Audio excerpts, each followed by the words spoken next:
I wanted to film it and just kind of see how things go. So I have some Vermont compost in here that I saw on another YouTube channel.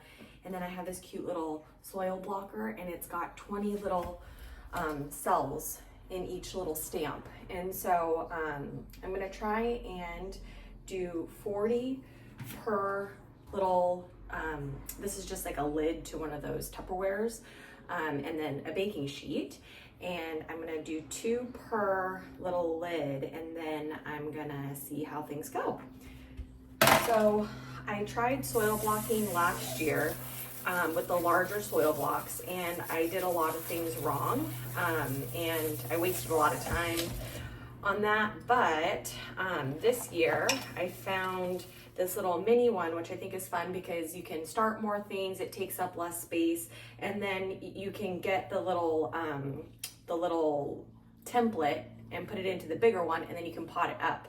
So with all the mistakes that I've made and having to redo things and space and time and all that stuff, I think that this will be a fun little experiment. So the other thing that I did wrong last time was I used seed starting mix, which I guess is really, like, I don't know, I guess it's not as good for the blocks is what I've kind of read. And so this is a little bit more, I don't know, when I stamped out the blocks, it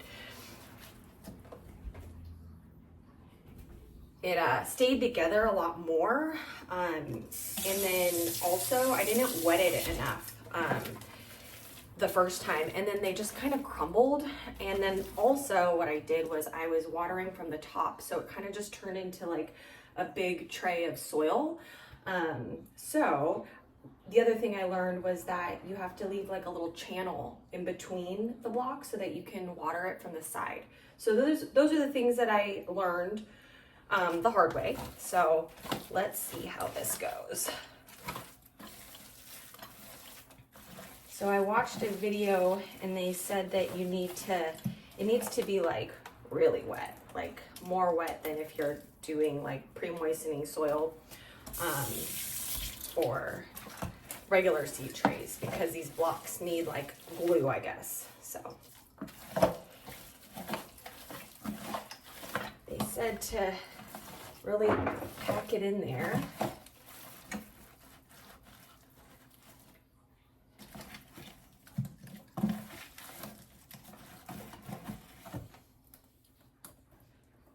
All right. Make sure it gets in all the little cells. And it's so cute. So the other thing that I did wrong was I put all of them on a cookie sheet, and they're all different plants. So once they grow up, they're all going to be different sizes. So I use these little trays so I could kind of manage moving them around with the light and all that stuff.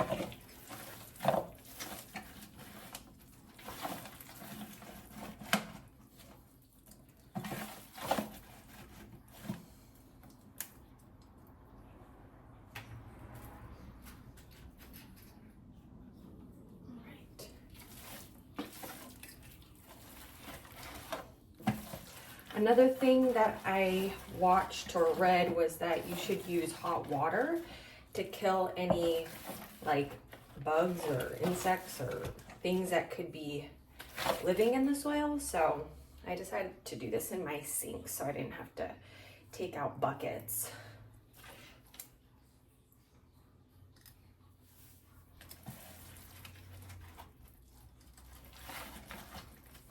Oh, and then it's also February 16th of 2024.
I really want these soil blocks to work because I hate having a bunch of stuff that I have to manage. So I bought a bunch of seed trays, and then they're just kind of messy and they're kind of everywhere. So if I can make this work, I will feel a lot better about not having a bunch of stuff everywhere, if that makes sense.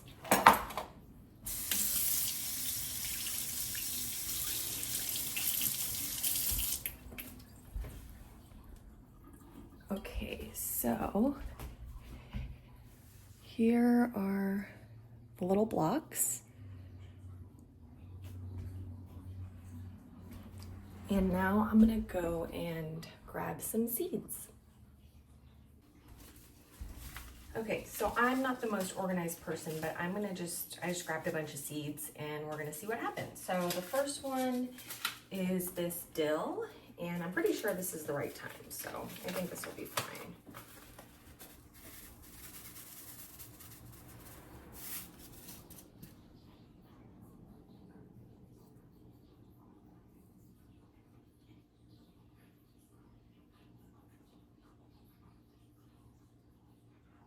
And there's these cute little dibs in these soil blocks too, which is nice. Because then you don't have to like get a pen and make a little hole, so.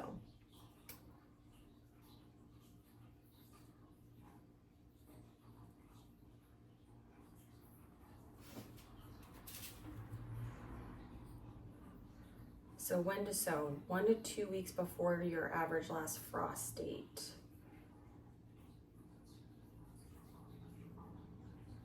Aids light aids germination. Press seeds lightly into soil surface. So I'll put some vermiculite over this guy.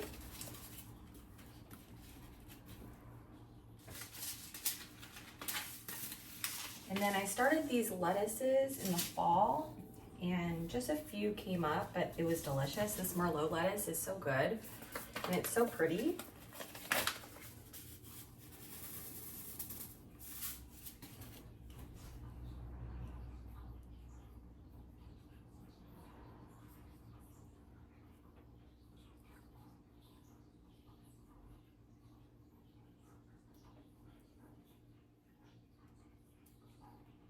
And they say that lettuce bolts when it gets too hot, but our temperatures have been about 45 to 65 lately, so hopefully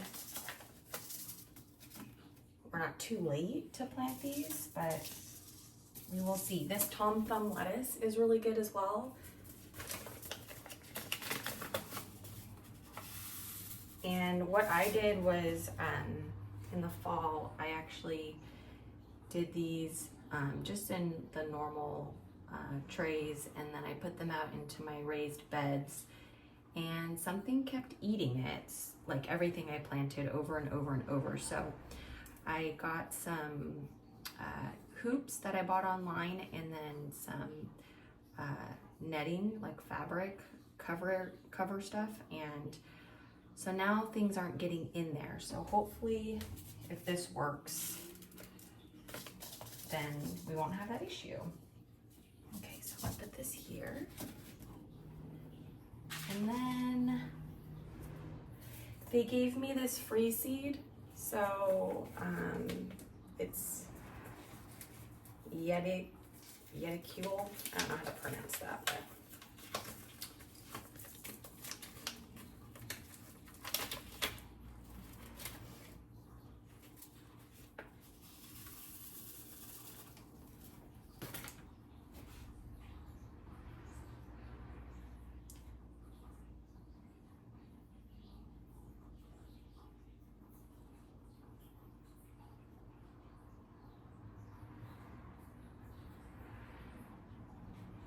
I'm trying to just put one seed in each one, but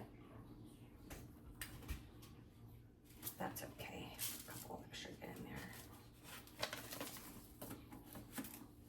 Okay, so now this one is a question mark. It's an artichoke, And I actually did start one of these last year, but I tried to, I didn't have any like grow lights, and I tried to leave the seeds outside, and I just wasn't very good about going out there and checking on them.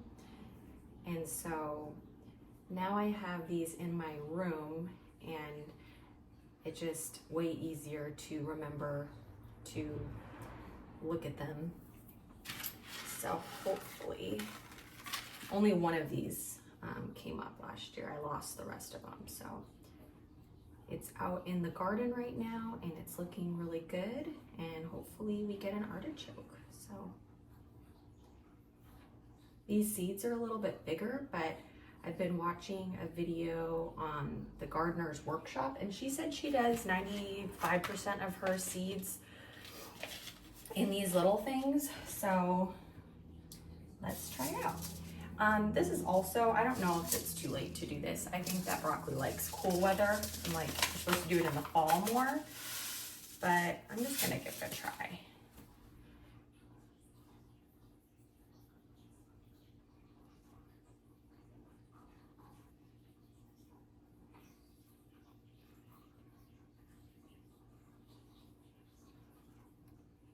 And then if I have extra plants, I can always give them away to my neighbors. So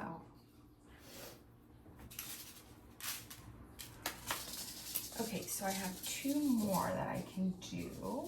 So this is also probably, I don't know if this is gonna work. This is loofah.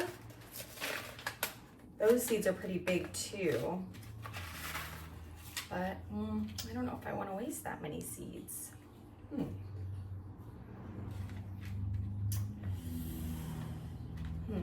Maybe I'll just do, no, see, this is what I told myself I wouldn't do, is put different plants together. Let's think. Let me look at this okra. I have plenty of these, and these are from last year, so. And then I'll get some labels, some tape, and label these. I don't love okra, but they have these really pretty flowers, and I just want to make like an edible landscape if I can around the property. So anything that's edible, we're gonna try, and then maybe I'll end up liking it. Okay, okra.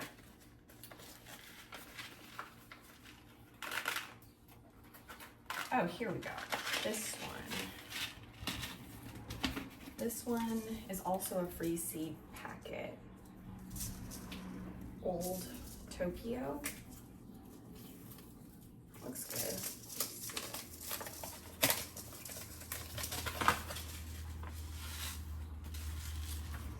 And the seeds are really small.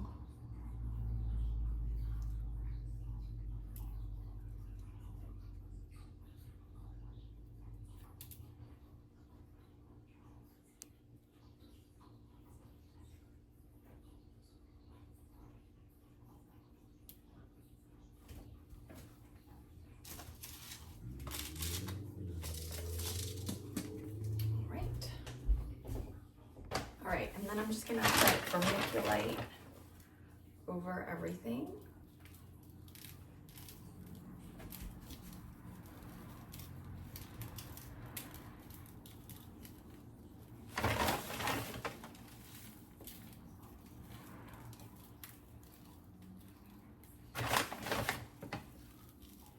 And if I did anything wrong, we will find out and learn from it. So let's just give that a try.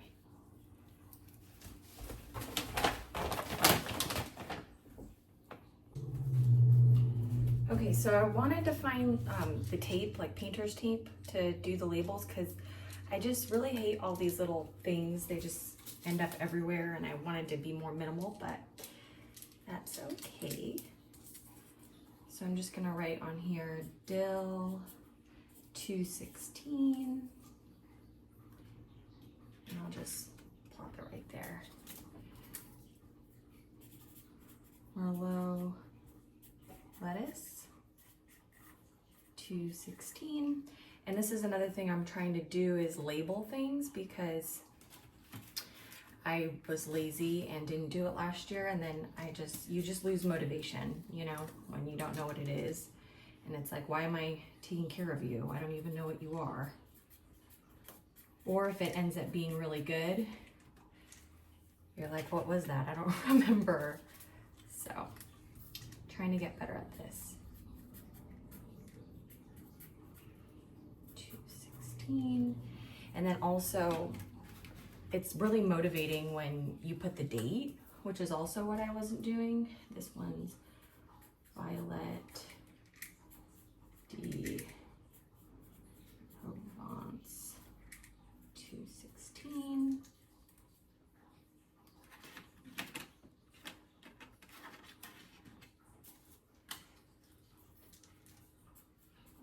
Purple broccoli 2.16.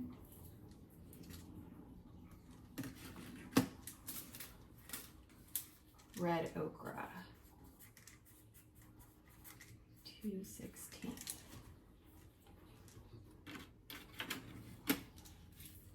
And Old Tokyo, 2.16. Okay. So now I have all my little tags.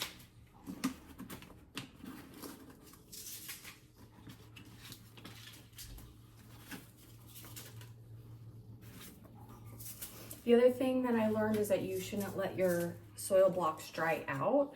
I guess they're kind of finicky like that, but you don't want them sitting in water either. All right, there we go. Oops. Okay, so this is my little seed area. I've got my seeds in this little thing. And then when I need a water, I have this little pitcher. And I put this little humidity dome on here. A lot of people use plastic wrap, but it got stuck to the top. So I don't know, I just use this little humidity dome for now. And my baking sheet, and I couldn't find any tags, so I just wrote with a dry erase marker what everything was. And these are my seeds that I started 2 days ago, so there isn't anything that germinated, but what I was doing in the beginning was I had this whole thing with the big blocks in the black tray filled right next to each other, and then I was watering on the top, which is bad.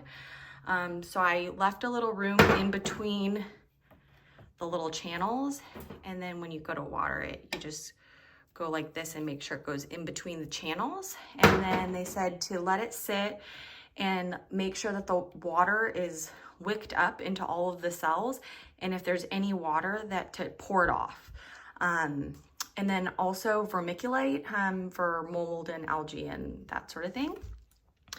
And then I have this on a little basket, and I'm not sure about this light setup yet, but I bought these cute little lights. Again, they're just smaller. They're not like those huge shop lights. And then I can kind of play around with them a little bit more. So we'll see if these work. But another thing that I did wrong the first time I tried, or second or third, fourth time I tried starting seeds, is I had them way too far away from the light, so they got really leggy. So I'm trying to keep it, 4 inches from the plant, and so far it's been working. So these are the ones that we just started. And these are some that I started on 2/3. So it's the 16th, and this was started on the 3rd. And we've got ancho grande pepper, a cayenne pepper, a lista, eggplant, sugar rush peach pepper, Amish paste tomato, Asian specialty eggplant. And then I've got some onions growing in these little pots right here. And then down here, these are looking really good. And it just has one little light. I'm not sure if you need two, but it looks like one is fine. And this is Mammoth basil. and these were started on the 7th. Iceberg lettuce, holy basil, Amish paste, and San Marzano tomatoes. And I think that they look really good. And then I have room down here for one more. I also got a timer because I realized that I cannot be trusted to, stick to turning them on at 6 a.m. and turning them off at 10 p.m. But I'm doing it for 16 hours a day. And then over here, I started these on 2-2, and I've got some delphinium, and there's like some mold or something growing on there. Foxglove, echinacea, celosia, king aster, summer yarrow, white dill ami, and apple blossom snapdragons. Over here I have some hollyhocks, and down here I had to turn this around because these tomatoes were kind of looking, I'm not sure if that looks good or not, but this is better than what they looked like last year when I started them outside. But I've got a bunch of tomatoes, a bunch of peppers, and then over here I have Lisianthus, which is supposed to be really hard to grow, and I'm not sure if I started them too late, but I'm just gonna give it a try. Okay, so I wanted to get an update on my garden because I haven't had any time to do a garden tour, which I'm really trying to be consistent about because I want to know, what grows well when in my area. So I've got some mint over here in a pot. Over here, this is the little coverings that I got for the beds. So they're not very full because I haven't been having much time to do much out here, but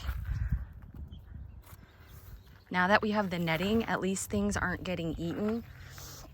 So this is the Merlot lettuce, and we just picked some the other night for dinner, and it's really pretty and it's really good.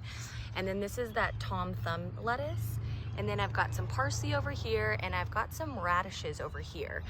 And you're supposed to direct sow those, but I tried direct sowing them, and I don't know, they just never came up. I don't know if it's my soil or what. So I tried doing them in the seed tray, and we'll see. I've got some beets going on as well in here. And then this is a jalapeno pepper that was from my other beds over by the deck over there. And I just took all the leaves off, and I trimmed it up to, like, I don't know if you'd call it overwintering because I didn't bring them inside, but all of my pepper plants still have peppers on it, and now there's like new leaves growing. So I think it's gonna be better here because of this trellis. Before, they all just kind of flopped and it wasn't going very well.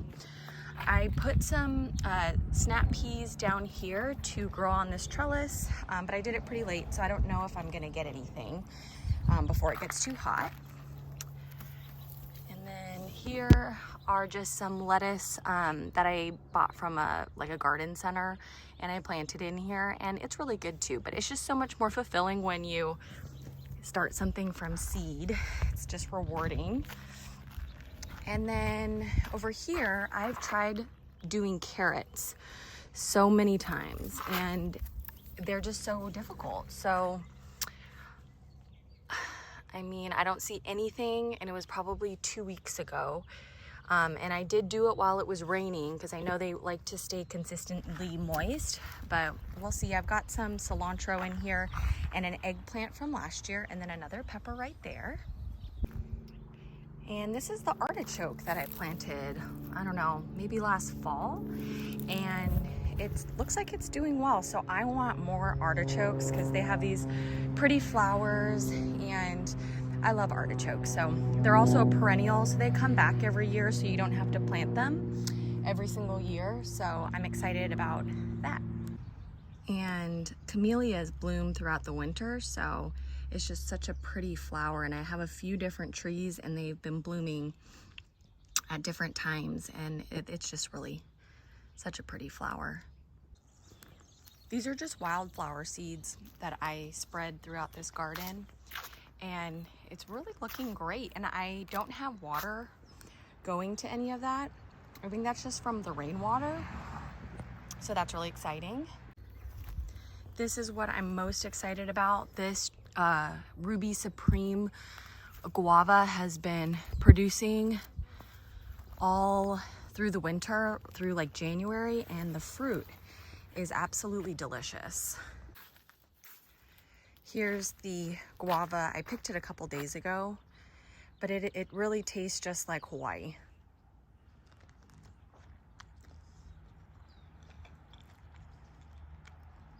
I've tried getting those strawberry guavas from Home Depot, and they're just kind of sour. I grew it at my last house, but these ones are really good, and I'm excited to try and make some jam, and maybe like a guava chiffon cake would be really good with this.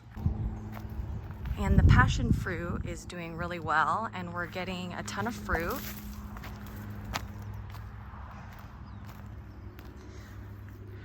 Once they drop on the ground like this, or get like shriveled up, I pick them.